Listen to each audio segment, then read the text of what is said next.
Check out great deals throughout the store at Safeway. This week at Safeway, get mega packs of USDA Choice boneless beef chuck roast for $3.97 per pound with digital coupon, limit 2 packages. Plus, Hass avocados are 10 for $10 member price. And get Fuji apples for just 77 cents per pound with digital coupon. Also this week at Safeway, get selected varieties of Lucerne milk gallons for the member price of $3.99 each when you buy 2. Visit Safeway.com or head into your local store for more deals.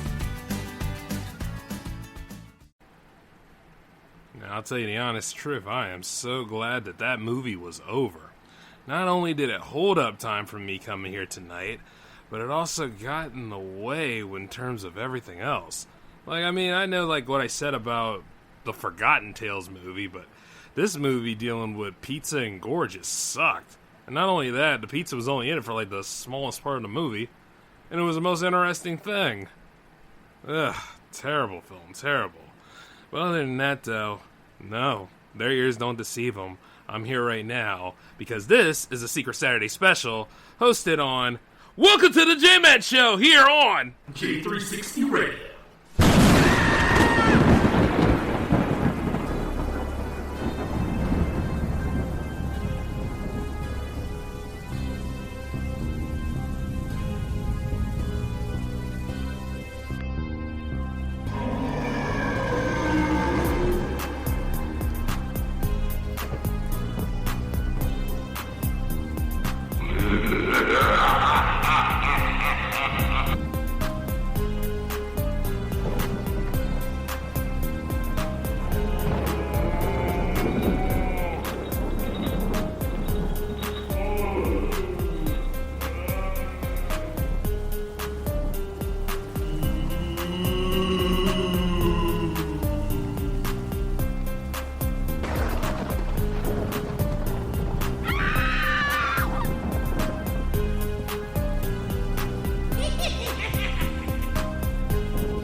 Check out great deals throughout the store at Safeway. This week at Safeway, get mega packs of USDA Choice boneless beef chuck roast for $3.97 per pound with digital coupon, limit 2 packages. Plus, Hass avocados are 10 for $10 member price. And get Fuji apples for just 77 cents per pound with digital coupon. Also this week at Safeway, get selected varieties of Lucerne milk gallons for the member price of $3.99 each when you buy 2. Visit Safeway.com or head into your local store for more deals. It's important to properly dispose of unwanted medication or sharps. MedProject offers free and convenient disposal options near you. To learn more, call 844-MED-PROJECT or visit medproject.org. Hey, what's going on, J360 Legion? How are you all doing tonight? This is J-Man, of course, here with another episode of the J-Man Show for you all. I've been meaning to do a double special, and since one of my own has let's just say he's not exactly 100% there right now. I figured, hey, you know what? Instead of doing the Hall episode today, we could go ahead and do the Hall episode on Wednesday. He should be better by then. And meanwhile, I can go ahead and get this double special idea underway. So yeah, here you go. A secret Saturday special tonight. You know something? Coming off of that Jams withdrawal was really good, too. Because that was one hell of a party, wasn't it? If you didn't get to experience J360 Jams 34, you are sorely missing out because that was one of the best episodes that me and the Jam fam have done in a long time. Then again, every single one of them were pretty damn good. So it's like, the streak continues. And I'm very happy about that. And speaking of which, as we are still doing the Monster Fest for at least 2 more weeks, I am very excited to tell you that it's been going pretty well here. Especially with the turnabouts on things. It's the anthology week right now, and what I've been seeing lately is of varying quality. I'm not going to go ahead and act like a complete film snob about it, because some of these movies are actually the resume for a lot of multiple different directors out there. You understand what I'm saying? And this is the big break for them. And I wish nothing but the best for directors out there, especially those that started off like I did. We see, before Wilmington University, where I refined my craft, I actually started, on my own with a book and a tape camcorder. So, it's not that easy, but, at the same time, it's so rewarding. and it just gets you going, like, you know, especially if you got an idea. Which is why when I look at people and I see them complain on social media, and I see, like, they just sit there, like, bumps on a log and stuff, and I'm like, damn, I mean, if it's that much of a problem to you, why don't you just go and get, like, a one-subject notebook, sit there, write all the problems you have with modern filmmaking, and then while you're at it, go ahead and start doing some world building, start developing a few things. I mean, some people say outlining is a waste of time. Not really. Get your ideas down. It saves you a lot of time if you do it. You understand what I'm saying? But the point is just fire up Final Draft or so. Some people use Celtics, I think. But go to work. You understand? That's why I don't really hang around on some social media outlets that much. I don't Facebook that much. I really don't use Twitter that much unless I have to market these shows. And, you know, it is what it is. But still, though, if you're willing to drop me a line on Happy Birthday, J-Man, on October 30th, that's pretty nice. I'd like that. You know what I mean? It's not that I don't read it sometimes. It's just that, hey, I gotta go to work, you know? And that's the way I feel about movies in general. Like, people complain all the time, but they don't do anything about it. And that's a damn shame. And there's a lot of horror movies that are made in that whole subject. I can clearly say this about anything that either gets a 1 or a 2 on the Monster Fest. I can always say this, though, at least they made a damn movie. Whereas a lot of people, you understand what I'm saying, pine and aspire for it, and they don't. So that's very, you know, very interesting. Because, yeah, this movie was made.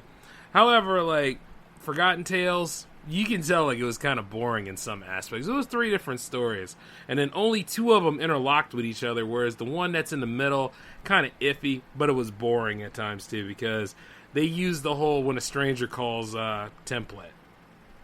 You know, and I can't necessarily knock them, because, like I said before, like, when it's a first-time director or so, that's usually the scenario they go, because it's easy to do. All you need is, like, one location, and maybe 2 to 3 people per se, because you really don't need the kid there. The kid there is more or less just a plot piece, a MacGuffin, if you will. But it's usually between the babysitter and the insane psycho killer, usually.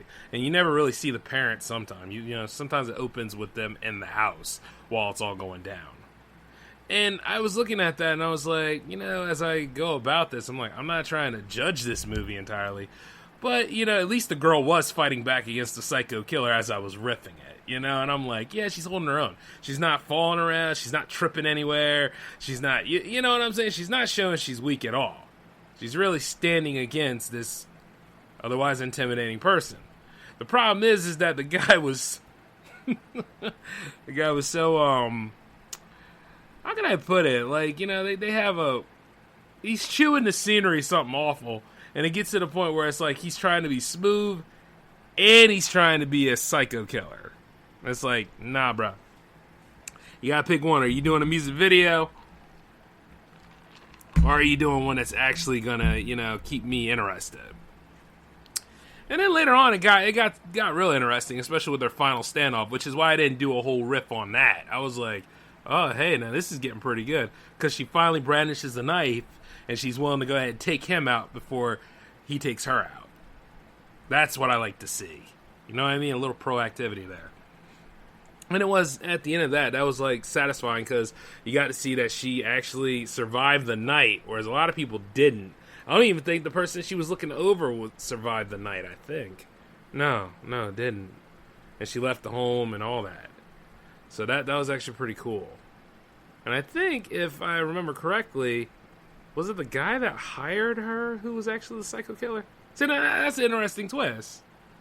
However, the last one got kind of weird because the last story, I know I didn't mention the first story. The first story is just a hackneyed plot where the girl, a recently divorcee, moved into a cabin to get away from everything.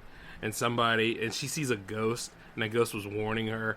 But you see, the ghost pretty much was warning her that her neighbor was the guy who killed the previous owner of that house, which was the ghost, and she was trying to warn the divorcee about it.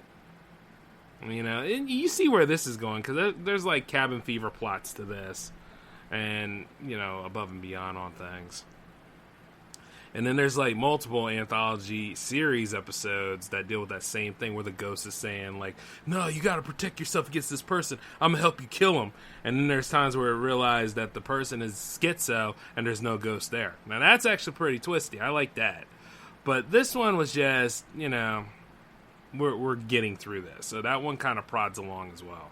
The last one, however, dealt with a filmmaker that was obsessed with this actress, and he couldn't get nobody else, right? But she fit the role, and then he somehow managed to trap her using chloroform to finally get to her. And then he brings her down into a basement, because it has to always be a damn basement or an attic somewhere. And he's like, we have to finish the movie. And then he stabs her multiple times. And then he looked into the camera, he said, that's a cut. And then when he says that, the movie ends. And I sat there for a little bit, and I'm like, yeah, this is a 1. This is a 1. So it's a 1 bloody knuckle for that one. The other one, which was Creepy Tales with Pizza and Gore, damn, I don't know. It might reach that level of Wishmaster 3 and gets no rating. Because, see, the problem with this movie is they had some decent premises in there. 5 tales, of course. But each and every single one of those tales, well, the first one was really, really good because it dealt with this Ghost in the Machine kind of story. And then the ghost would come every time, like, the users were listening to this certain music. And the music was good, but they were summoning this vengeful spirit. And the vengeful spirit would crack open the skull casing of the person listening and eat their brain so that the ghost would become that person. And then that vengeful spirit would move on to another person in the friends group. Kind of like how they were going about with some of those Unfriended movies, where like, yeah, the person died, but the spirit lives on in the form of that social media aspect. Some of those movies can be kind of rough to deal with because, the plausibility factor. But then when you really think about it, if they're able to go for something that we use social media for and that we enjoy about it, or any sort of outlet of the internet, it can hit pretty close to home. A long time ago, a lot of us used to do those illegal downloads, you know what I mean? And never thought it could catch up with us. Never catch up to me. And luckily for me, I don't live in that home anymore. So, you know what I mean? But yeah, as I look at this, I was like, yeah, this first one is actually pretty decent. Especially when I rewatched it. Now, the thing about these movies is that you really don't get any dialogue except for the storyteller that's leading us in, the host of the anthology. So you kind of have to look at it visually, and then you're going to have to piece it together all in one. Now, some of those stories actually made it to the point where it was like, hey, the first one's good. Then the second one, however, dealt with a satanic ritual, and pretty much it ended when the person that was being sacrificed got killed. So it really didn't have any drama to it. I mean, I could go ahead and riff on it and say like, oh yeah, he just got caught up after making a wrong turn at Ace Hardware or something. You know what I'm saying? I could go ahead and tell a little plot piece like that, but it just wasn't palpable, man. Like, you know what I mean? It didn't reach out like anything. However, considering that it was made in Italy, and like some of that Italian horror right there with all the blood and all the color coding and all that kind of stuff, that's in that movie. That the visuals of the movie is fine. It's just, like, what the hell's going on? What's the substance? And then, like, with no dialogue, you got to fill that in. Because a long time ago, like, in filmmaking, we didn't have dialogue. But we kind of knew what was going on by the way that the performances and the way, like, the aesthetics and the structure and the lights. Like, everything there told a story. And then, like, when you look at it on this particular film, it's like, it seems like they're just trying to find ways to be gory.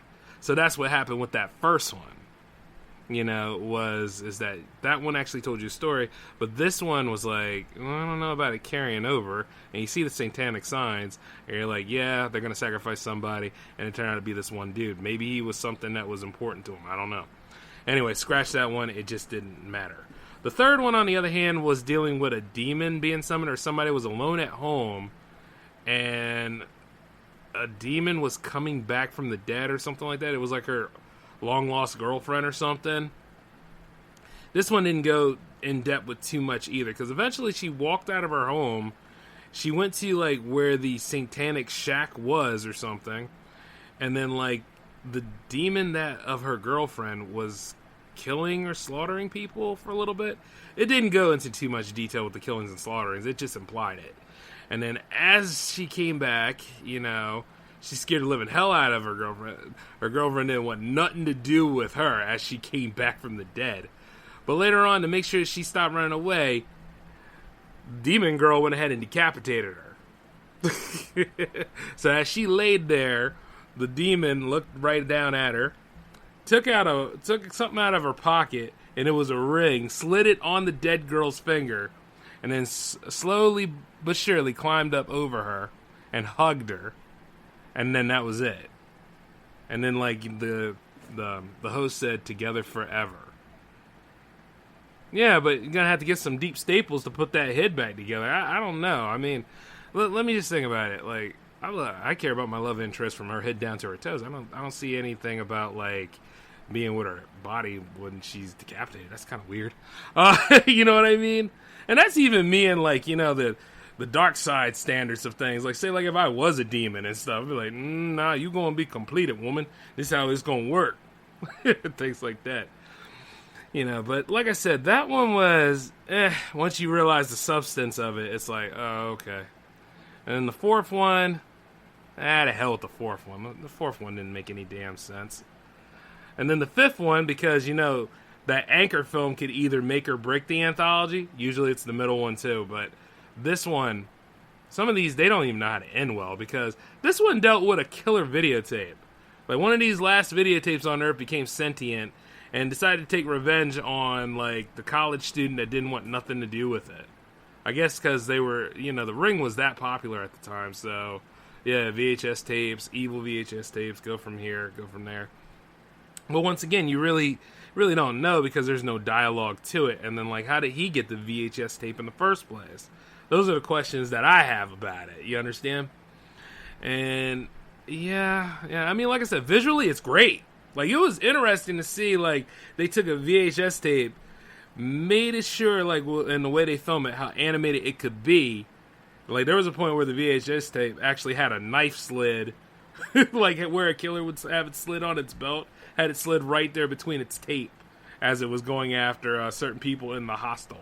And I was like, damn. You know? So, you know, it was funny to laugh at. But let me just say this. So as I go about this, I'm kind of iffy on that third story.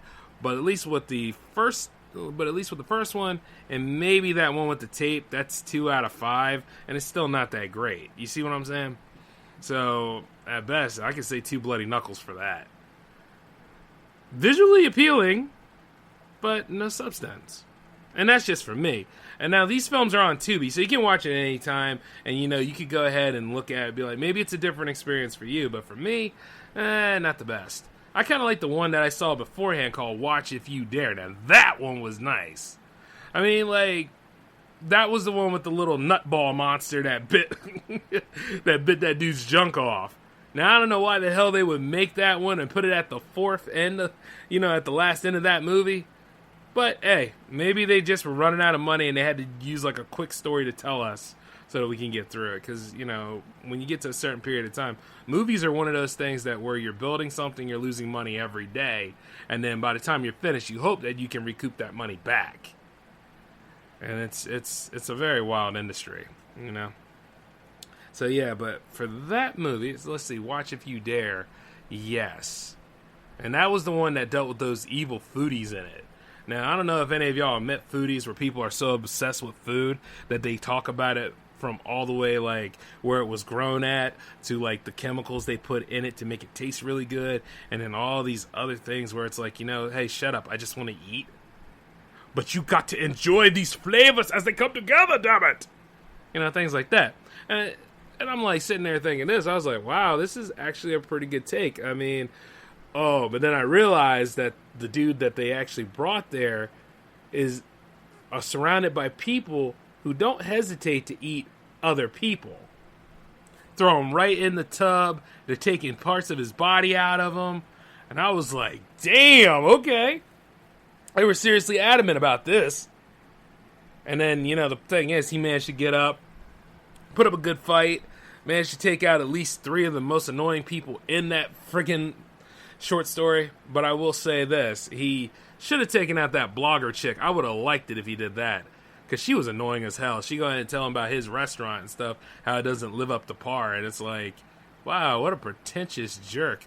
Definitely a Twitter babe. You know what I mean? And indeed she was, because her last line on there was like, this looks like the end for a last meal, and then she types it in. But the problem is, with the main guy, he talked too much, because his girlfriend was a part of this whole cult thing, and actually cased it and led him there. You know what I mean? And she shot him in the back before he could really do any other damage. And I hated that. I was like, ah.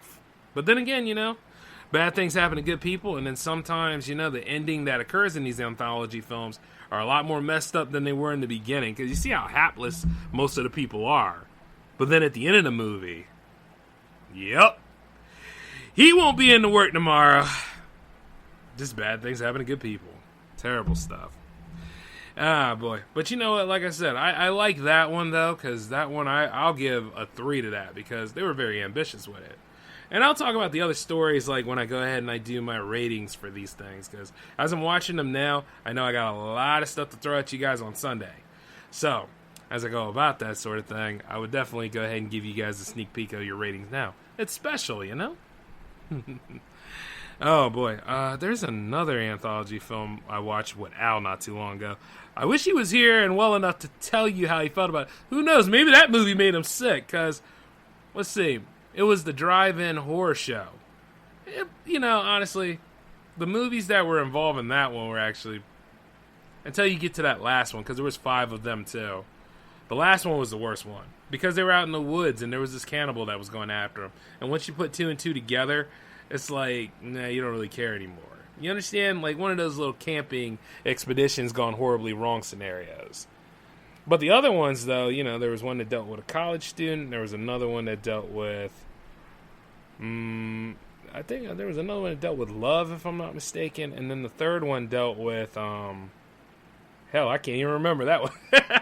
So you can see how, like, amazing that movie was. But for me, on the other hand, I mean, it had in-jokes. It had moments where, like, you know, on jams where I do, like, those little host segments, like, there were moments on that. So those actually saved the movie. So I would go ahead and give it maybe a 3.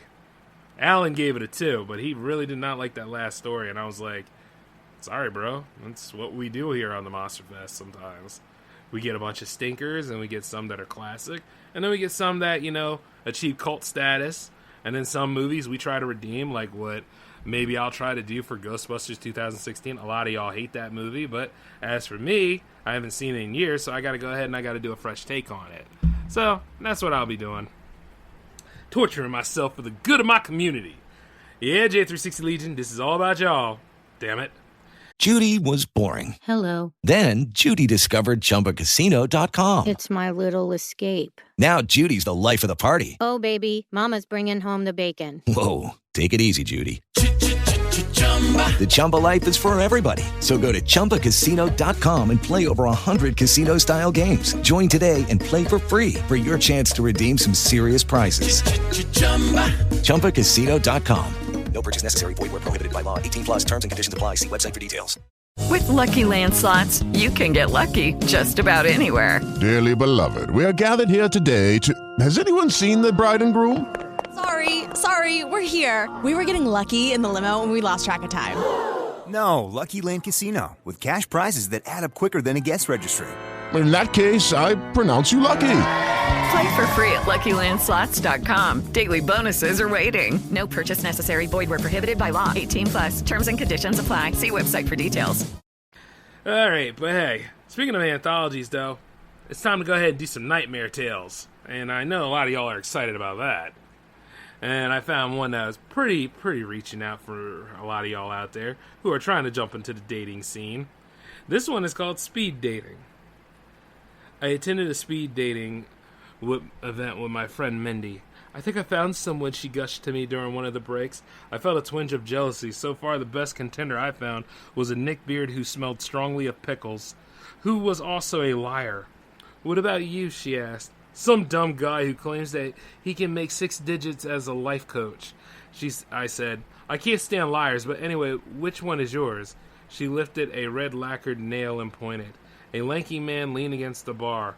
Long, dark hair slicked back, a black button up top, a garish metal ring on his middle finger. Him? I asked. She nodded enthusiastically. He did not look like Mindy's usual type. She was the kind of woman who went for the safe bets, the office nerds who called their mom every day, the grad students working on boring papers like an analysis of courtship in the 19th century literature, not some half golf, half motorcycle rider. His name's Mika and he's incredible. Do you know what he told me? She lowered her voice. He said I'm the prettiest girl here. And then I frowned. Another liar. And he works at Goldman Sachs.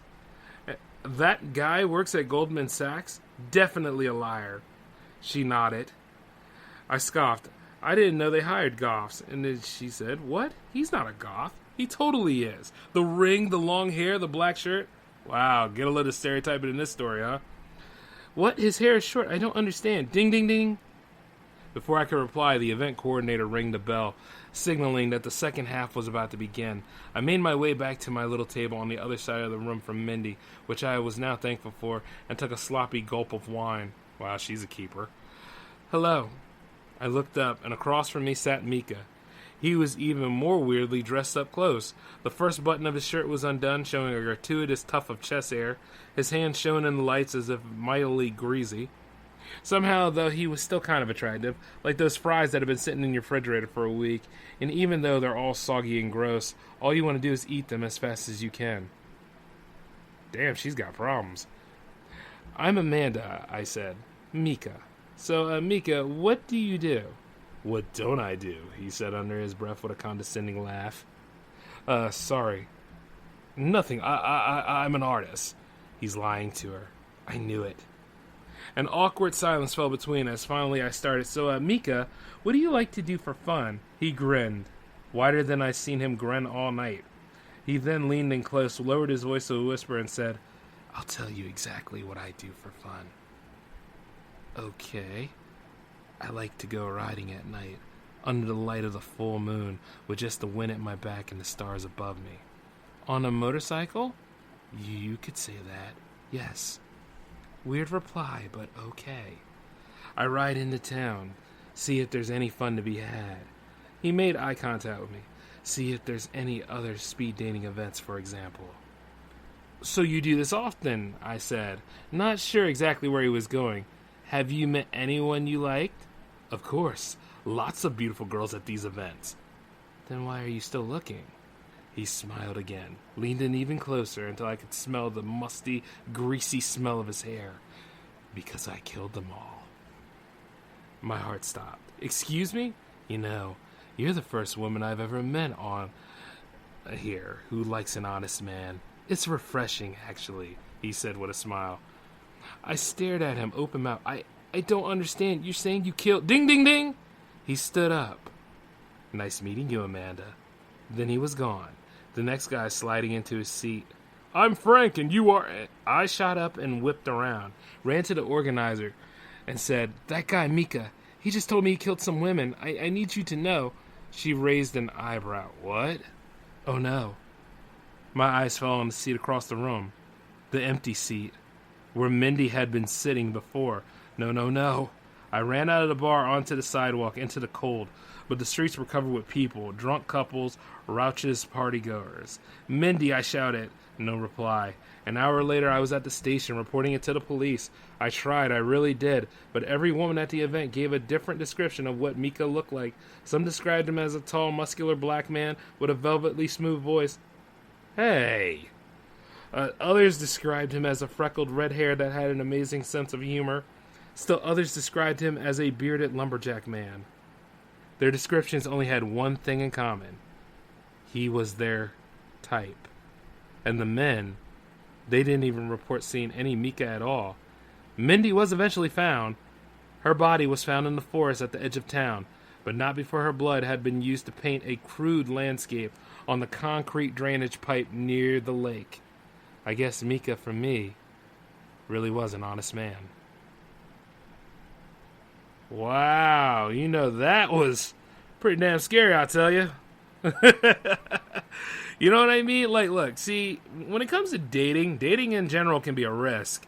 But when it comes to speed dating at times, you never know when they pop up in there and they tell you what they got to do for their pitch for that few seconds or so. And then as soon as you get that, you should know about them red flags because it's open to anybody. I remember seeing a movie about that. I wonder, didn't a scene like this occur in Valentine now I think about it? I think it probably did, but there was no killing happening there. But hey, be mindful of these people that you go ahead and do these things to. Not saying that you should never date anybody. I'm saying just be aware. You understand? But then again, a strong black man with a velvety voice. I didn't even know I was in the story. I hope I get royalties. I need the gross. Whew. Let's see what else we got for you guys on the itinerary. It's a wild thing, man. Like when it gets right down to this kind of stuff. This one is called Security Questions. What is your name? Adam Liu. I want to close my American Express Gold card, I said hurriedly onto the phone. The train left in 20 minutes, but I needed to get the account closed before they charged me that damn annual fee. Okay, we just need to verify your identity, the woman. Oh, wow, it's a woman. Well, she smokes a lot of cigarettes, the woman said. I'm going to ask you a few security questions, okay? Okay? What's your current address? XX Hyacinth Court. And your mother's maiden name? Greenberg. Thank you for that, Mr. Liu. We just need to ask you a few more questions to verify you. First of, which of the following addresses you lived at? Redacted, Maple Avenue, redacted, Emery Circle, redacted, 5th Street, or none of the above? None of the above. Oh, these security questions, the weird multiple choice ones that you actually didn't ever pick. I sighed into the phone and checked the clock. 8:12, 16 minutes ago. Okay, what security system do you use? Have you used in the past ADT, Ring Alarm, Adobe, or none of the above? None of the above. A pause. I heard what sounded like paper shuffling on the other end. Then, how tall are you? 5'9", 6 feet, or blank? Listen. Hold up. How many questions are you going to ask me? I just want to close my account. I have to catch a train. Okay, one last question, the woman said. Her voice took a smooth, soft quality, as if she was smiling on the other end. Are you a gun owner? No. Thank you. We have verified your identity. Her voice suddenly grew chipper, excited. Okay, so I'd like to close my account. I said, 8:21. Damn it, I'm going to miss it. That's not possible, Mr. Liu. You can't cancel my card? Why not? A pause. I can't cancel your account, Mr. Liu, because I don't work for American Express. What? It's a common mistake, Mr. Liu. American Express is 528-4800. You dialed 529-4800. I don't understand. Do you know how many people misdial American Express's phone number? Hundreds per day, and those people tend to just be what we're looking for. Wealthy and dumb. They'll be there in a minute. You can make it easy on yourself and leave the house, or you can stay and fight. But I don't think the odds are good, Mr. Liu. They have guns and you don't. A pause, and then her peppy voice continued. Anything else I can help you with, Mr. Liu? I thank you for calling. We do hope you have a wonderful day. Click. I pulled the phone away from my ear just in time to see a shadow flit across the curtains. Hello? I called as I took a step back, heart beginning to pound. Hello? Thump, thump. Then a man. Just a glimpse of him running by, wearing all black, completely with a cap over his head, dashing madly past my window. I backed away. Click, click. The locks turned and clicked. Heavy footsteps at the back door. I turned on my heel and ran, threw open the front door, ran as fast as I could through the front yard until the cold stung my lungs and legs were weak. Then I pulled out my phone and called the police. They came too late. The house was ransacked. I was missing my TV, almost $1,000 in cash, and my iPad. I reported it all to the officers and told them about the phone number. And when we called it, we only heard beep, beep, beep. The number you have dialed is no longer in service. They left.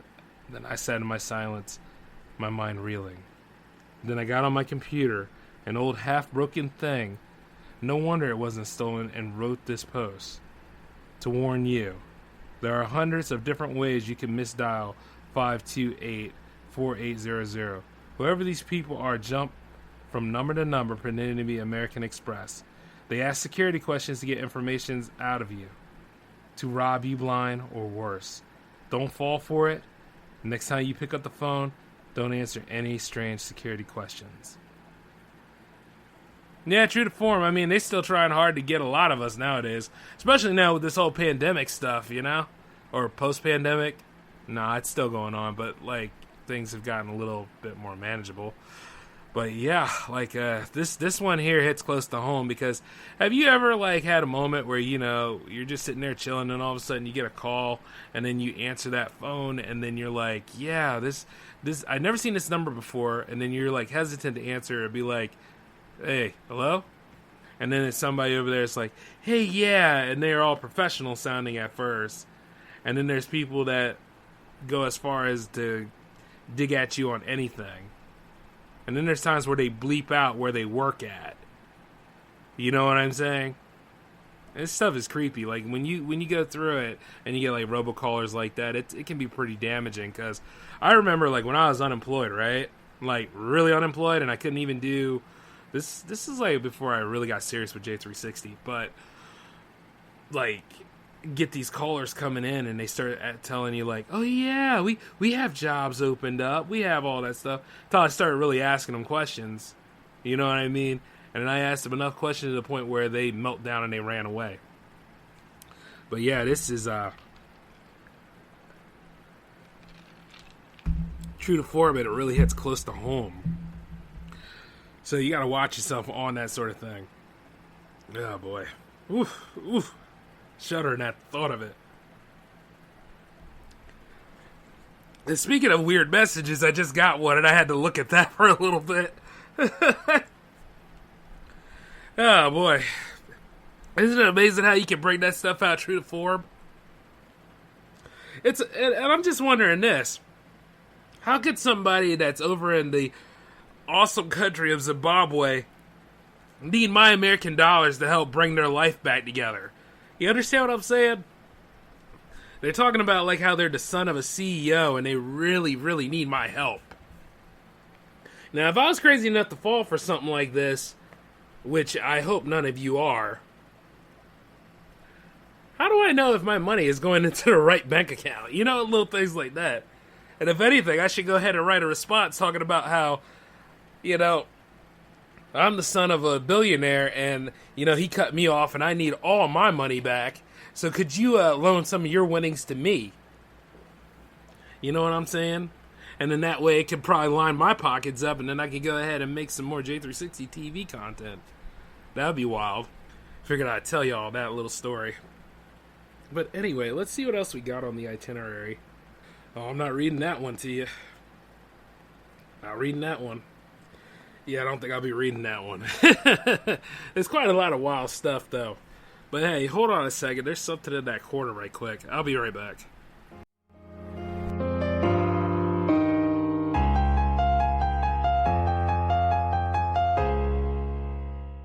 Alright, we're good. Don't worry, no worries. J-Man's alright. Though I had to see that corner right there with that...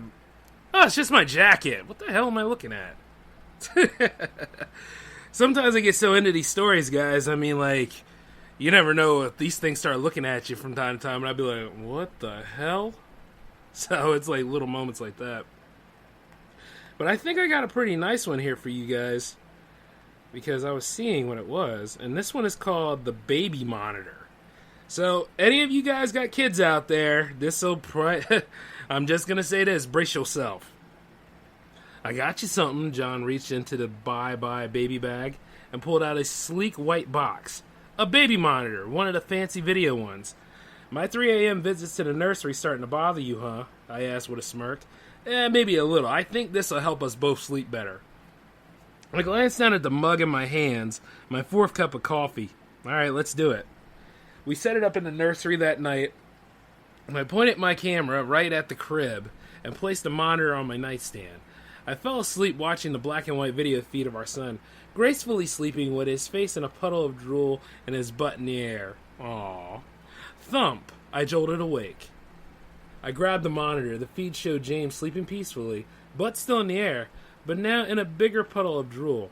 I smiled, rolled over, and fell back into a deep sleep. That next night, as John and I were getting ready for bed, I asked him about it. Last night I heard a weird sound from James's room. Oh no, you think we have mice again? Oh, I didn't think about that, I turned to him. Maybe I should sleep in there tonight just in case. I wouldn't want mice to get into the crib or you have the monitor, hon. But maybe if I was right there... Come on, Carrie. He's over a year old. He needs his own room. The monitor is to help you work through this. Work through what? Yeah, see, if a woman takes a coarse tone with you like this, that's the perfect time to be like, we gonna leave it alone. But, work through what? The anxiety. Anxiety? Is that what you call concern for our child's well-being? He fell into it. I didn't mean it like, good night, I said sharply and pulled the covers over me. I woke again at 3:21 a.m. Instinctively, I reached for the baby monitor. The blue light blinded me in the darkness. I waited for my eyes to adjust, but there was my little man, facing away from the camera, little tufts of hair sticking every which way, sleeping peacefully. I set the monitor back down on the nightstand and closed my eyes. Click! My eyes flew open. James was facing towards me now, eyes closed peacefully, puffy little cheeks mushing at the mattress. Just go to sleep. He's fine. Stop checking him. Maybe John has a point. I forced my eyes closed. He's fine. The fog of sleep filled my mind, melting my thoughts into dreamy nonsense. He's fine, fine, fine. Thump! He's fine. Don't check on him. Just go to sleep. Just go to... What? What? Sorry, guys. I mean, I don't have any voice actors right now, so I gotta kind of do this on my own. But a loud cry came through the wall. Then the monitor. A second later, my eyes flew open. James laid in the same position, but despite the cries coming from the nursery, his mouth was closed. What the hell? I leaped out of bed. I stumbled across the hall.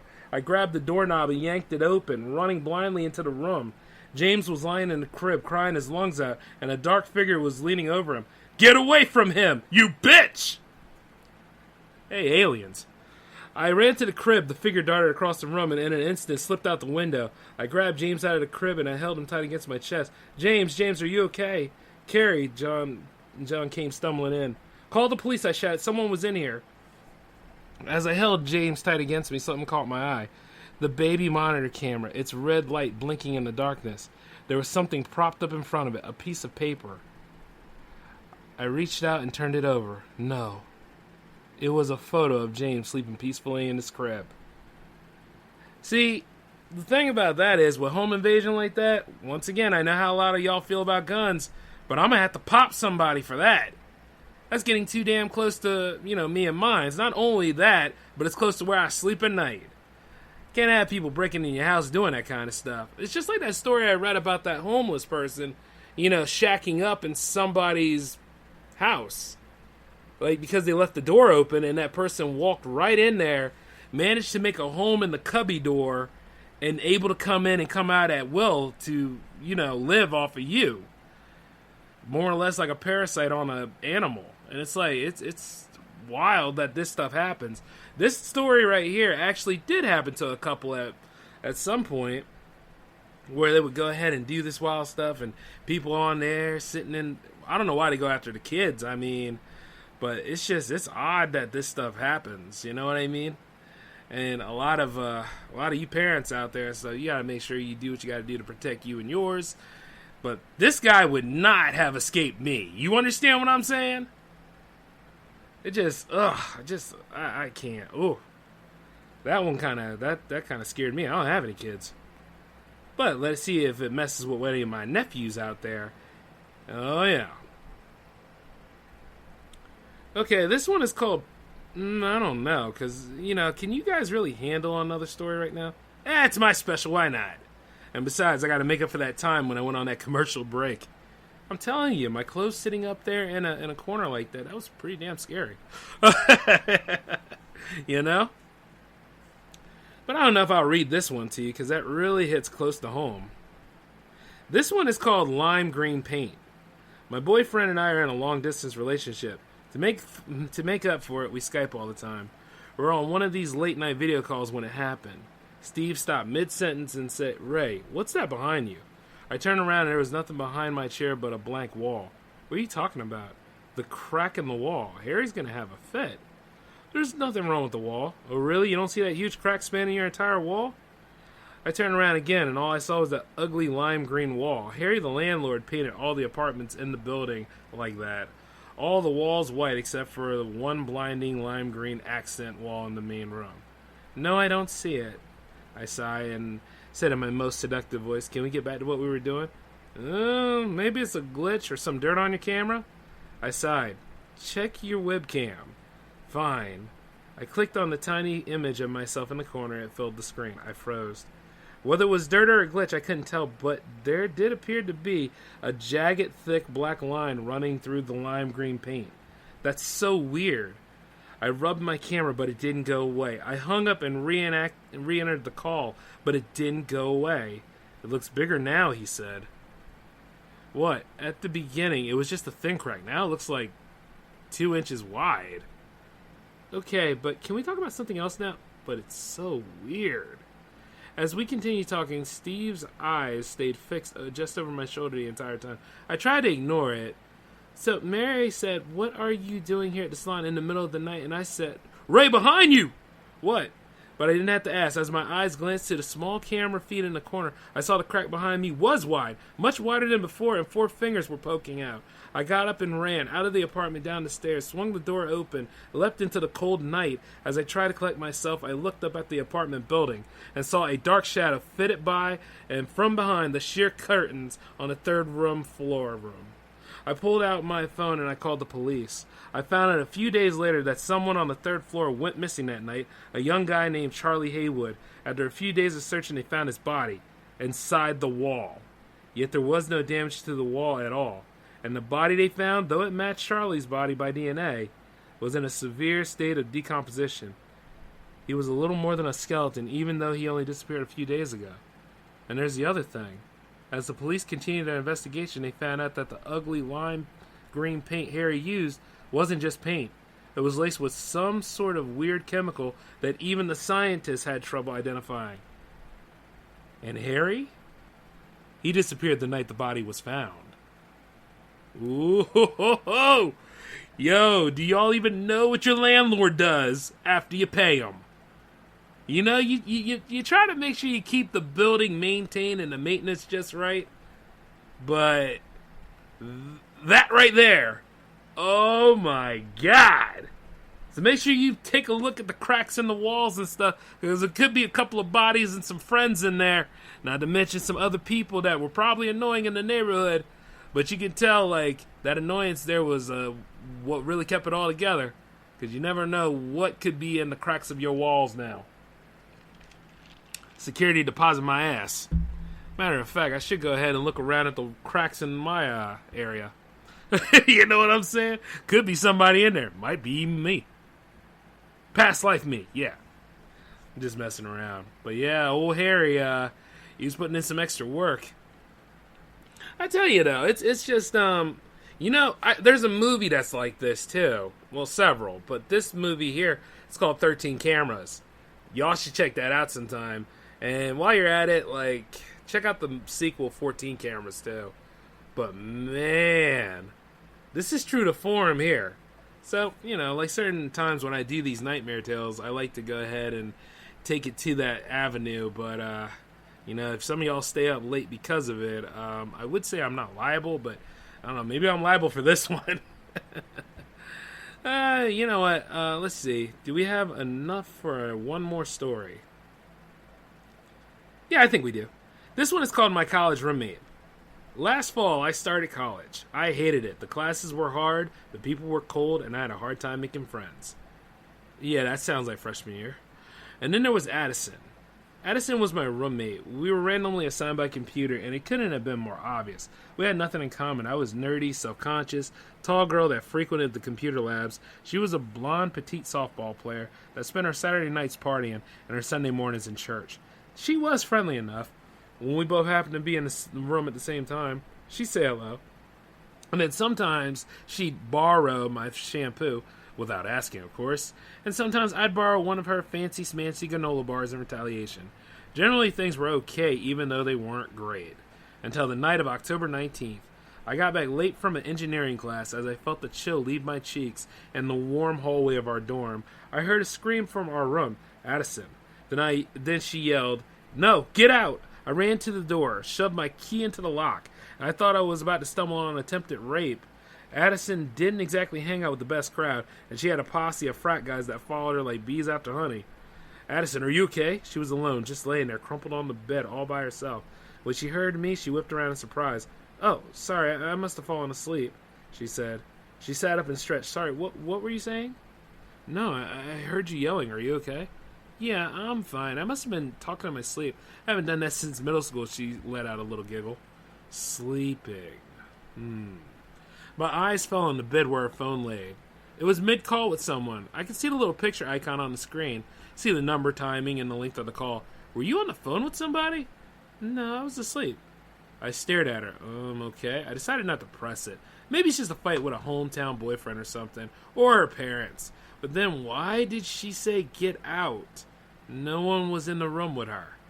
The next week went by without anything too exciting. My classes got a bit harder. I spent more and more time over at the engineering school. Every night by the time I got back to the dorm, Addison was already asleep, and I could hear her light snores coming from across the room. See her cross necklace dangling from the jewelry hook on her dresser.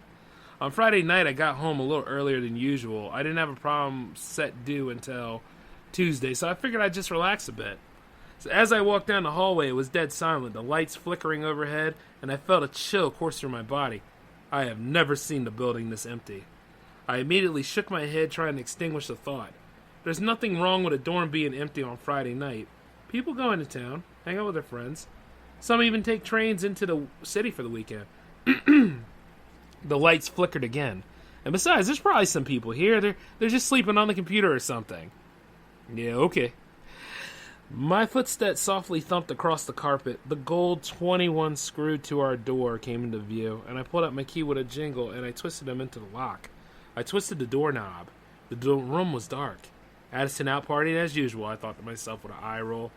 I set my backpack down against my dresser, unhooked my bra, and climbed into bed. I pulled out my phone, scrolled through Reddit, sent off a text to my mom. The silence remained, the minutes ticked by, and I realized I haven't heard a single sound in about 20 minutes. My heart began to pound. A prickly, uncomfortable sensation crept up my arms, up my neck. Something is wrong. Something is very wrong. And I looked up from the phone. The dim glow of the screen lit up the room in a soft glow. The shadows were black and blurred, but as my eyes adjusted to the dark, they came into view. There was something on Addison's bed, something long stretching up to the ceiling.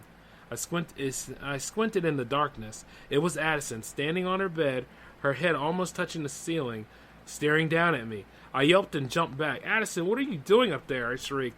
You nearly gave me a heart attack.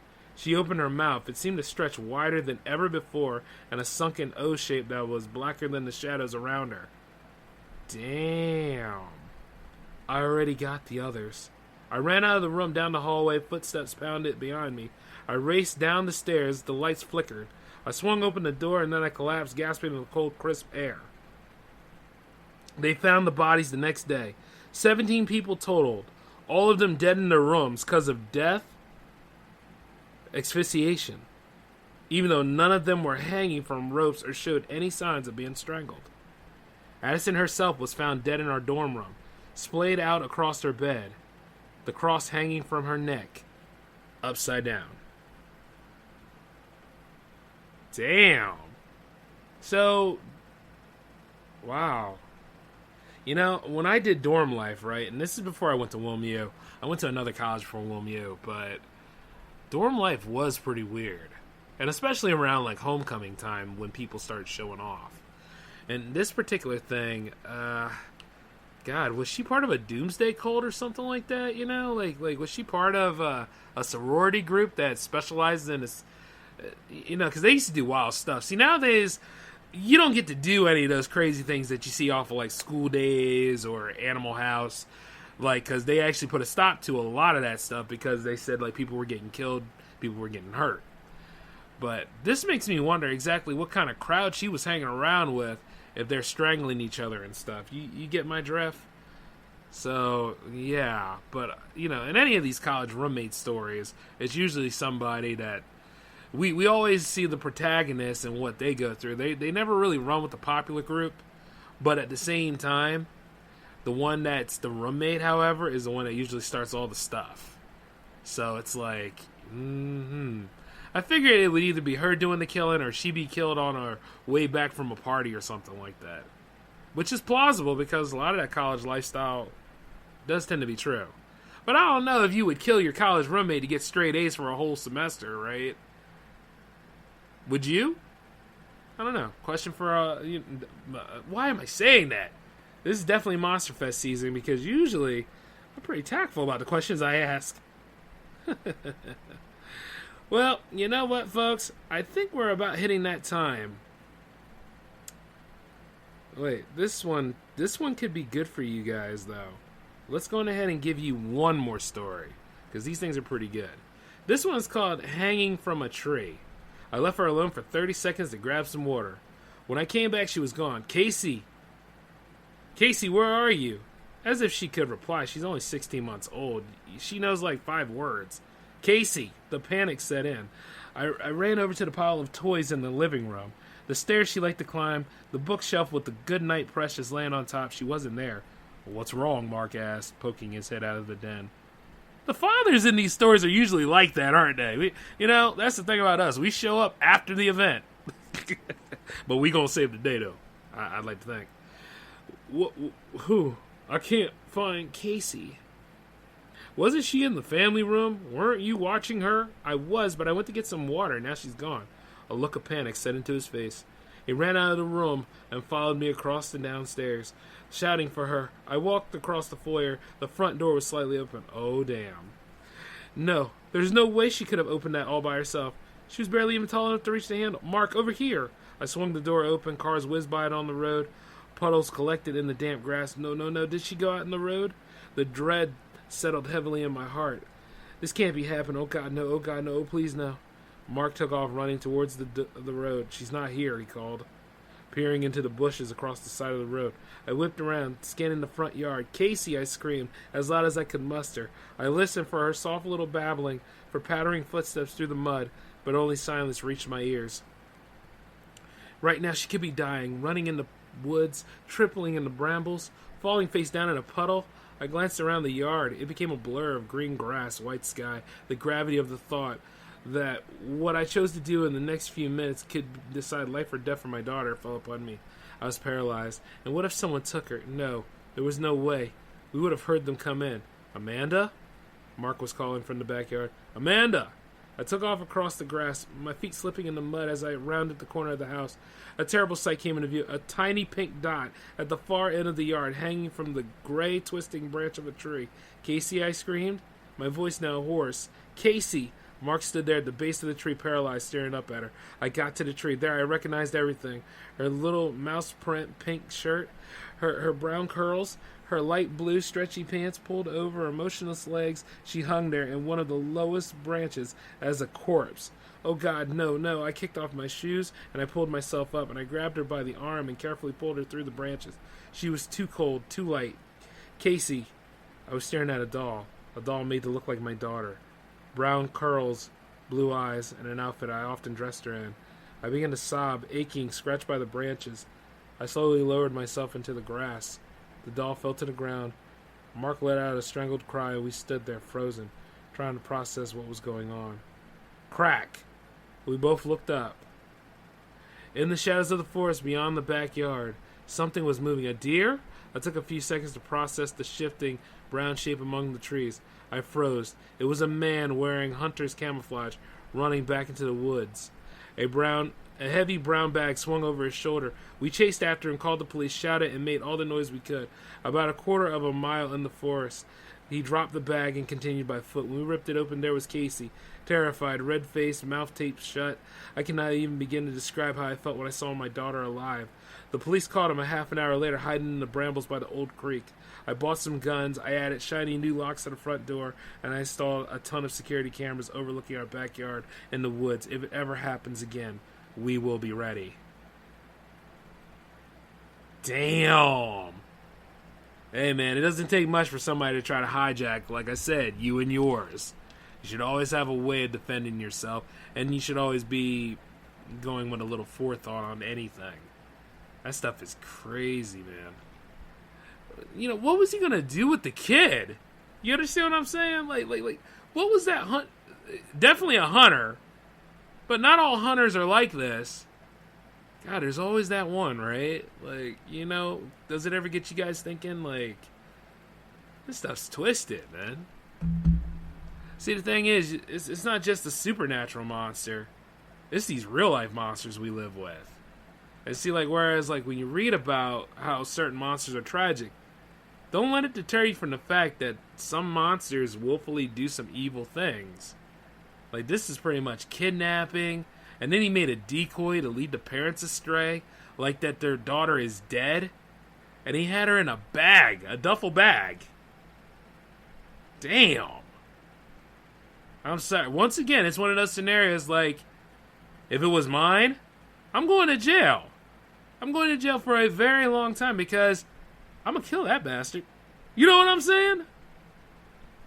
That's just the way it is. It's just like, oh, God, I can't stand people like that. But at least then I know that's a monster I can easily wipe out. I have no respect for people like that. None. So, let's see. What else do we have on the itinerary tonight? I guess that would be...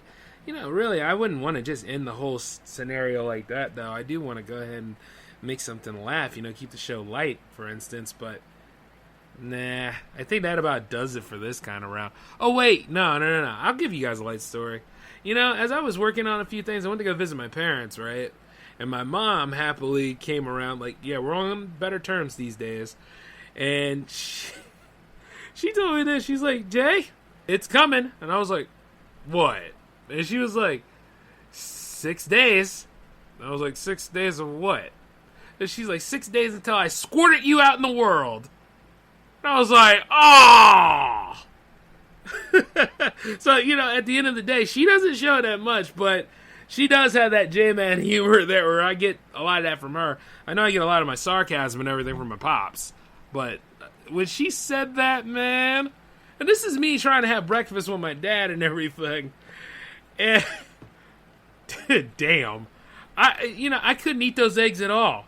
The breakfast that I can never have now, you know, because of moms. But the problem is I can't look at her and say that's not true because in about like less than 6 days now, I came around here as a person. That is wild as hell.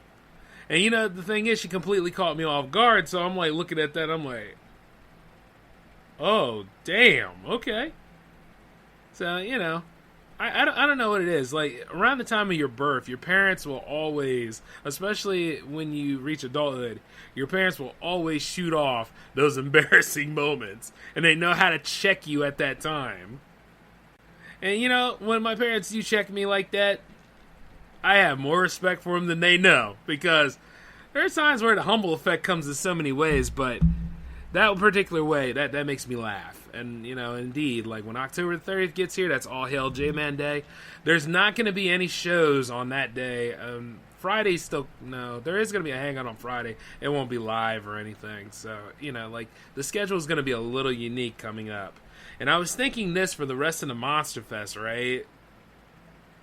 How about this?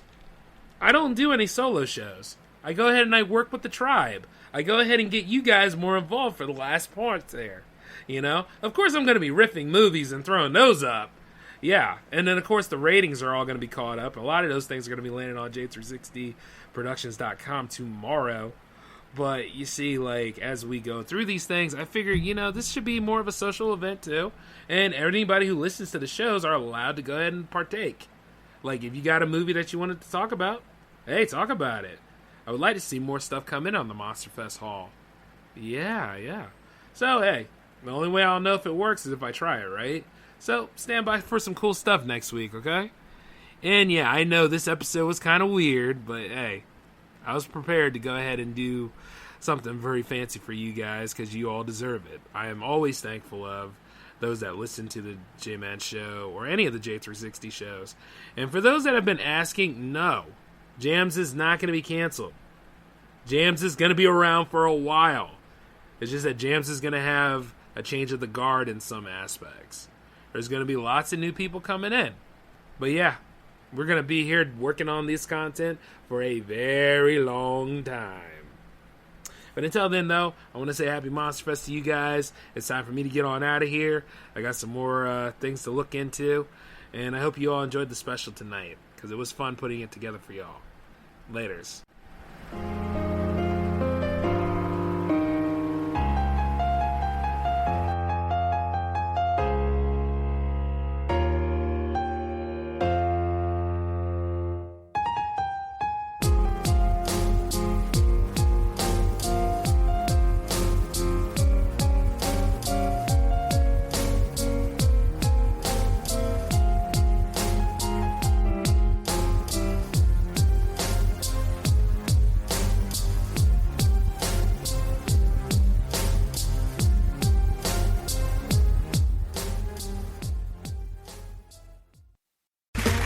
Okay, round two. Name something that's not boring.